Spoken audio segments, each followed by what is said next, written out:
সেই নিয়োজিত থাকা অবস্থাতে আমরা আমাদের টহল এবং বিভিন্ন রকমের কর্মসূচি গ্রহণ করেছি যাতে এই নির্ঝঞ্ঝাটভাবে এই দুর্গাপূজার অনুষ্ঠানটি হতে পারে। আমরা সব রকমের সহায়তা দেওয়ার জন্য সবসময় প্রস্তুত আছি এবং সহায়তা করে যাচ্ছি। আমরা 3টা ডিস্ট্রিক্টে কাভার করছি এবং যথেষ্ট পরিমাণ জনবল সেখানে মোতায়েন করা আছে কাভার করার জন্য।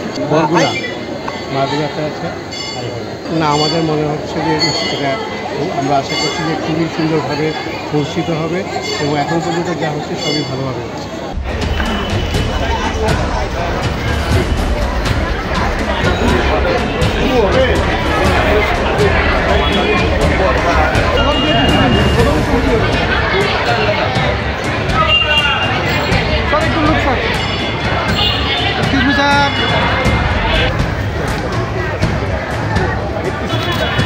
দেখছেন